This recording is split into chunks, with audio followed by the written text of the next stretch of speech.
करते हैं, अपने बिछड़े हुए पुत्र को, अपने बिछड़े हुए अंश को अपने समीप पुकारने के लिए। जीव उस संकेत को समझ पाए, ये उसका सौभाग्य है। और उस सौभाग्य को जागृत करना भी प्रभु की कृपा पर निर्भर करता है। वो कृपा करे तो सोई हुई किस्मत को जगा सकते हैं, तकदीर को बदल सकते हैं। जो तप करे कुमारी तुम्हारी, तो भावी मेट सकें त्रिपुरारी। बोले भावी को मिटाया नहीं जा सकता, किंतु अगर प्रभु की शरण में चले जाएं, परमात्मा के चरणारविंदों का आश्रय ग्रहण करें, तो कभी कभी तकदीर भी बदल जाती है, भावी भी परिवर्तित हो जाती है। इसलिए हर क्षण में परमात्मा की कृपा की अनुभूति करना यही साधना है, तभी आप कुछ कर पाएंगे, कहीं पहुंच पाएंगे। चर्चा चल रही थी भगवत चरणारविंदों में बैठकर, उनका अवतरण, उनका जन्म, उनकी लीला, लीला में उनका विवाह उत्सव बड़ी धूमधाम से मनाया आपने कल। गोस्वामी तुलसीदास जी ने फल लिखा, बोले सिय रघुवीर विवाह, ये सप्रेम गावई सुनई, तिनको सदा उछाह, मंगलाए तन राम जस। बोले ये सिय रघुवीर विवाह, ये सप्रेम गावई सुनई, जो गाएंगे और सुनेंगे, तिनको सदा उछाह, उनके जीवन में सदा उत्सव रहेंगे, सदा उछा रहेगा, सदा प्रसन्नता रहेगी। क्यों? बोले मंगलाए तन राम जस। भगवान श्री राघवेंद्र का यश सदैव मंगल करने वाला है, मंगल देने वाला है। किंतु इसमें एक शब्द आया, ये सप्रेम गावई सुनई। गाना भी है और सुनना भी है।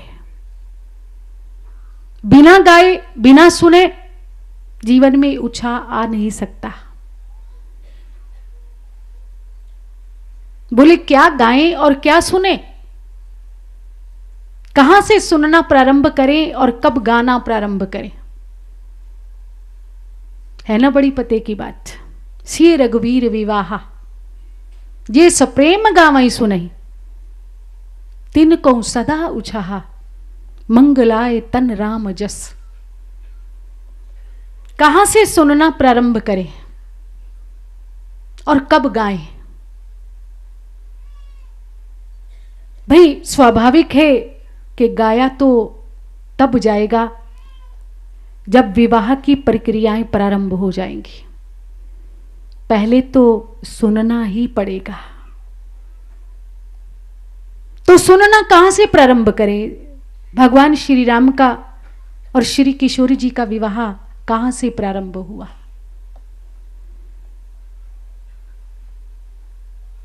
धनुर्भंग हो गया, महाराज जनक प्रणत हुए महामुनि विश्वामित्र के चरणों में, करबद्ध प्रणत हैं, परम उत्साह है, परम प्रसन्न है, क्योंकि जीवन का आध्यात्मिक तमस मिट चुका है, जीवन के समष्टि अहंकार का विनाश हो चुका है, ज्ञान और भक्ति का सुंदर समन्वय हो चुका है। पूरी विदेह नगरी अपने आप को कृतकृत्य मान रही है। महाराज जनक ने विश्वामित्र से पूछा, अब मेरे लिए क्या आदेश है? और तब विश्वामित्र ने बड़ी उत्साह से, बड़ी प्रसन्नता से महाराज जनक से कहा, देखो जहां तक विवाह का प्रश्न है, तू ततहि धनु भयं विवाहु, सुर नर नाग मुदित सब काहू। सारी सृष्टि को मालूम है कि आपकी शर्त थी, जो धनुर्भंग कर देगा जो मैं करता हूं इसका विनाश कर देगा, वही महालक्ष्मी का, महाशक्ति का वर्ण करेगा। आपको मालूम है कि श्री राम ने समष्टि अहम के देवता भगवान शंकर का धनुर्भंग करके विजय प्राप्त कर ली, महाशक्ति को जीत लिया उन्होंने। इसलिए टूटत ही धनु भयं विवाहु, जैसे ही धनुष टूटा विवाह उसी समय संपन्न हो गया। तुम्हें चाहिए कि तुम अभी जानकी को राम के साथ विदा कर दो, क्योंकि जानकी तो राम की हो गई और हो नहीं गई, वो तो सदियों से परंपराओं से श्री राम की ही है।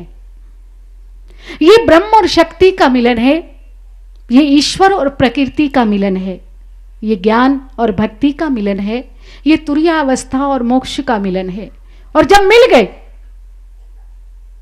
लेखा लेखी ना कहूं, देखा देखी बात, और दूल्हा दुल्हन मिल गए तो सुनी भाई बारात।